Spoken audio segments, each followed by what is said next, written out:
Hello, नमस्कार. सगळ्यांचं स्वागत आहे आपल्या आजच्या छानशा व्हिडिओमध्ये.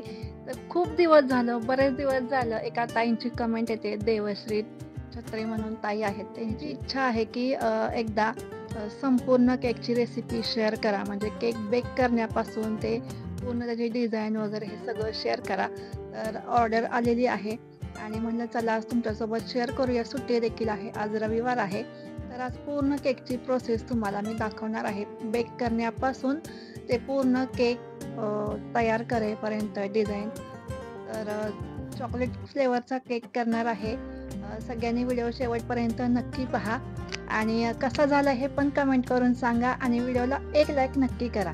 चला जास्त वेळ न घालवता आपण केक बनवायला सुरुवात करूया. तर फ्रेंड्स, सगळ्यात पहिल्यांदा की नाही आपल्याला केकचा टीन तयार करून घ्यावा लागतो. तर मी इथे की नाही 6 इंचाचा हा गोल डबा घेतलेला आहे. तर ह्याला आता आपल्याला बेकिंग पेपर लावला पाहिजे. मग त्या साईजमध्ये मी इथे बेकिंग पेपर कट करून घेत आहे गोल साईजमध्ये. आणि हा बेकिंग पेपर आहे तो आपल्याला याच्यामध्ये लावायचा आहे आणि त्याच्यावरती तेल थोडंसं लावून घ्यायचं आहे. ते आपण नंतर लावून घेऊयात. बेकिंग पेपर किंवा आपण ह्याला बटर पेपर देखील म्हणतो. तर हा अशा प्रकारे लावून घेतलेला आहे. सगळ्यात आधी हे काम आपल्याला करायचं आहे. आता काय करायचं की आपल्याला जे प्रीमिक्स आहे केकचं, हे चॉकलेट फ्लेवरचं प्रीमिक्स, तर अर्धा किलोचा केक करायचा आहे. तर हा 100 ग्रॅमचा 1 कप आहे. तर हे 2 कप मी घेत आहे. म्हणजे 200 ग्रॅम आपलं जे प्रीमिक्स आहे ते घ्यायचं. कारण कस्टमरनी सांगितलेलं आहे की त्यांना क्रीमचं जास्त वापर नको आहे. त्यामुळे मग आपण असं कमी जास्त करू शकतो. ज्यांना क्रीम आवडतं त्यांच्यासाठी क्रीम घ्यायचं जास्त, ज्यांना नको आहे क्रीम त्यांच्यासाठी हे प्रीमिक्स जास्त घ्यायचं. आणि हायटेडसुद्धा केक होतो. तर आपलं प्रीमिक्स घेऊन झालं आहे, चाळून घेतलं, त्यामुळे छान एअर राहते त्याच्यामध्ये. गुठळ्या असतील तर जातात निघून. आणि तर बघा इथे आपल्याला आता पाणी घालून घ्यायचं आहे याच्यामध्ये. तर त्याच कपाने मी 1 कप पाणी घेतलं आणि थोडं थोडं लागेल तसं मिक्स करणार आहे. तर हे सगळं पाणी घातलं तरीसुद्धा अजून मला थोडंसं कमी वाटत आहे. पण आधी म्हटलं तेल घालून घ्यावं. तर इथे अंदाजे मी बघा 80 ग्रॅम तेल घालत आहे. इथे मला आता अंदाज आलेला आहे, त्यामुळे मी काही मोजत बसत नाही. तर साधारण 2 मोठे चमचे तेल असेल. आणि त्याच वेळेला इथे तेल लावायचं राहिलं होतं ना आपल्या टीनला, मग ते सुद्धा लावून घेते मी इथे. आणि तोपर्यंत बघा अजून आपल्याला हे ओव्हन तयार केला पाहिजे ना, घरगुती ओव्हन आपला. तर पातेलं ठेवायचं गरम करायला, त्याच्यामध्ये असं एक स्टँड आणि बारीक गॅसवर झाकण ठेवून गरम करायला ठेवायचं जोपर्यंत आपली ही प्रोसेस होत आहे. तर छान मिक्स करून घ्यायचं आहे. बघा कन्सिस्टन्सी कशी ही तुम्हाला आता पुढे कळेल. अगदी लिक्विड नको आहे. तुम्ही अशा प्रकारचा हँड विस्करसुद्धा वापरू शकता. पण जर मोठे केक असतील तरच मी ते यूज करते, नाहीतर अशा छोट्या केकला मी साध्या चमच्यानेच हे करते, मिक्स करते. आणि आता सवय झालेली आहे. तर बघा कन्सिस्टन्सी कशी घ्यायची ते. मी पाणी अजून थोडंसं घेतलं, पाव कप. आणि तर व्यवस्थित असं कन्सिस्टन्सी झालेली आहे. आणि ते प्रीमिक्सवर अवलंबून आहे की पाणी किती लागणार आणि किती नाही ते. तर तुम्ही ते आता ओतताना कन्सिस्टन्सी पहा, अशी रनिंग कन्सिस्टन्सी झाली पाहिजे. अगदी घट्ट नाही ठेवायचं आणि अगदी पातळ नाही करायचं. घट्ट ठेवलं तर केक चिकट होतो वरून आपला, आणि खूप पातळ झालं तर बेक व्हायला वेळ लागतो. त्यामुळे असं मीडियममध्ये ठेवायचं हे कन्सिस्टन्सी याची. तर ह्याने या सिलिकॉनच्या स्पॅच्युलानं मी काढून घेत आहे हे सगळं प्रीमिक्स, म्हणजे वाया जात नाही, आपलं पातेलं देखील स्वच्छ होतं. तर माझा ह्याचा दांडा मागचा तुटलेला आहे, त्यामुळे मला अशा प्रकारे धरावं लागतं आहे. तर बघा पातेलं स्वच्छ झालेलं आहे. आता हे प्लेन करून घ्यायचं, म्हणजे केक मध्येच फुगत नाही किंवा बसत नाही. आणि असा टॅप करून घ्यायचं, म्हणजे जर कुठे एअर राहिलेली असेल तर ती निघून जाते. आणि आता हा आपल्याला बेक करायला ठेवायचा आहे. आणि जास्त वरतीपर्यंत भरायचं नाही, अर्ध्याच्या खाली किंवा जास्तीत जास्त अर्ध्यापर्यंत आपण हा डबा भरू शकतो. आता आपला इथे घरगुती ओव्हनसुद्धा गरम झालेला आहे. आणि आता ह्याच्यामध्ये हा आपला टीन ठेवून देऊया आपण. एक अर्धा तास पास झाला. 30 मिनिटांसाठी याला अजिबात उघडून बघायचं नाही. तर फ्रेंड्स, 30 मिनिटानंतर तुम्ही इथे पाहू शकता आपला केक पूर्णपणे बेक झालेला आहे. हाताला काही सुद्धा चिकटत नाहीये. वरून एकदम कोरडा आहे आणि सुरी टाकली ना मध्ये तर एकदम क्लीन येत आहे. मध्ये बेक झाला ना म्हणजे सगळीकडून बेक झाला असं समजायचं, कारण साईडनी खालून वर असा येत असतो. म्हणजे साईडनी आतमध्ये बेक होत येतो आणि खालून वरती बेक होत जातो, कारण त्याला उष्णता खालून मिळत आहे. आता सगळीकडनं सुरीनं साईडनं मोकळा करून घ्यायचा आणि अशा प्रकारे पालथा टाकून घ्यायचा डबा. अगदी स्वच्छ आपला टीनसुद्धा निघाला आहे. बटर पेपर काढून घेतला आणि एकदम मस्त मऊ आणि स्पॉन्जी केक आपला हा झालेला आहे. आता एक 15-20 मिनटं याला असंच नॉर्मल टेम्परेचरला येऊ द्यायचं, कारण हा गरम आहे, हाताला भाजतो आहे, पण हाताला काही चिकटत नाही आहे. तुम्ही ते पाहू शकता. क्रम्ससुद्धा याचे निघत नाही आहे, म्हणजे अगदी परफेक्ट बेक झाला आहे. आता 15 ते 20 मिनटानंतर आपल्याला याच्या 3 लेअर करून घ्यायच्यात, कारण आईस केक म्हणल्यावरती आपल्याला लेयर्स ह्या पाडाव्याच लागतात. 2 किंवा 3, 4 तुमच्या ह्यानं तुम्ही किती पण पाडू शकता. ज्याला क्रीम जास्त आवडतं त्यांच्यासाठी 4, टॉल केकला तर जास्त लेअर असतात, पण हा नॉर्मल आपण 3 लेअर बास होतात. तर इथे 3 लेअर मी ते कट करून घेत आहे. धाग्याच्या साह्याने सुद्धा आपण करू शकतो, पण मला आता सवय झाली आहे त्यामुळे मी अशा पद्धतीने सुरीने कट करून घेते आणि 3 लेअर झालेले आहेत. आता एक एक लेअर ठेवून आपल्याला क्रीम वगैरे लावायची आहे, पण त्यापूर्वी चॉकलेटचा केक आहे, मग डार्क चॉकलेट आपण कट करून घेऊया. तर हे मोर्डे कंपनीचं जे डार्क चॉकलेट आहे, हा स्लॅब आहे तो 150 रुपयाला येतो. ह्याच्यामध्ये 4 पीस असतात, तर यातला एक अख्खा पीस वापरावा लागतो अर्धा किलोच्या केकसाठी.